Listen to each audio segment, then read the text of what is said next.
पक्ष दाखवायला निघाले ना, माझं आणि माझ्या समाजाचं आमचं लढल्याचं समाधान काय, एक कव्हायला निघालं ना.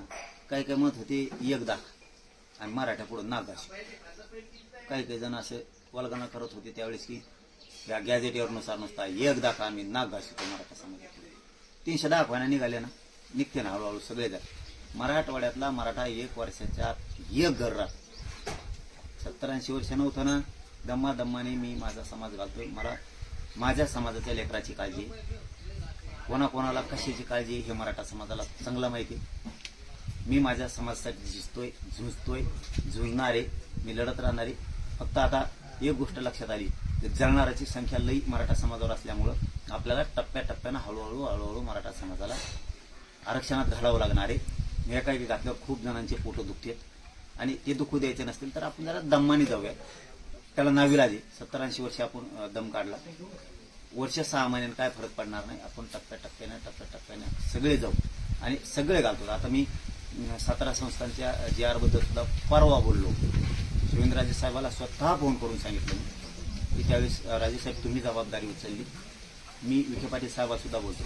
तर राजेसाहेबांनी मला एवढं सांगितलं की तुम्ही फक्त एक कॉल विखे पाटील साहेबाला करा. आम्ही ते सुद्धा उद्याच्या, म्हणजे मी परवा बोललो होतो, म्हणजे त्यांची काल बैठक होती, म्हणजे त्यावेळेस ते मला म्हणले होते की आम्ही उद्याच्या उपसमितीच्या बैठकीत हा विषय घेतोय.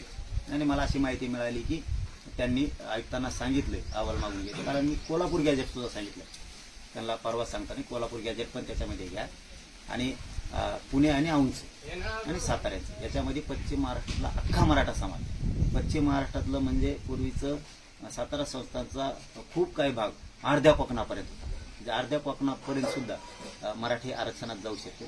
माझं ते सुद्धा कंटिन्यू सुरू आहे. मी उपसमितीला हे पण सांगितलं की बऱ्याचशा योजना सारथीच्या कमी केल्या गेल्यात विनाकारण, काही नसताना का कमी केल्या त्याही घ्या. तर त्यांनी सांगितलं आता ते सुद्धा आम्ही, मला वाटतं आणखी 2-4 दिवसात ती बैठक लावावी लागली सारथीबद्दल आणि अण्णासाहेब पाटील विकास महामंडळाबद्दल.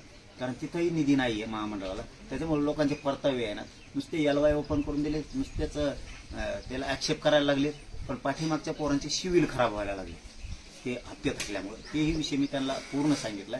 तर त्यांनी सांगितलं आता पुन्हा एक बैठक घेऊन आम्ही ते सुद्धा मार्गी काढतो. मी त्यांना राज्य मंत्रिमंडळाची उपसमितीची बैठक सुद्धा एक मराठवाड्यात लावा, जेणेकरून आम्हाला आमचे मराठवाड्याचे प्रश्न मार्गी काढता येतील. तर त्यांनी तेही मान्य केलं की ठीक आहे आपण उपसमितीची एक बैठक मराठवाड्याला मोठी लावून घेऊ. MPSCच्या विद्यार्थ्यांचा प्रश्न होता पाठीमागचा, त्यांच्याबद्दल तुम्ही काय विचार केला. मला दिलेला शब्द तुम्हाला पाळावा लागणार आहे. तुम्ही काय ते याला त्याला शब्द दिलेले आणि ते सोडून दिले कानवेळ केले, माझ्या पैसे तसं होणार नाही. तुम्हाला ते पूर्ण तातडीनं त्याचा मार्ग काढावा लागणार आहे. वैद्यकीय शिक्षण ते मुलींसाठी मोफत केलंय, तर तुम्ही काही कॉलेज त्यांना पैसे मागताय. रात्रीचाच विषय हा, मी रात्रीच हसन मुश्रीफ साहेबांना सुद्धा हा विषय सांगितला की तुम्ही असं का करताय. मग आता त्यांनी कबूल केलं की आम्ही एक परिपत्रक त्यांच्या शासनाच्या पुढे बोर्ड असतो त्या बोर्डाला एक नोटीस लावून टाकतो की वैद्यकीय शिक्षणात कोणालाही फीस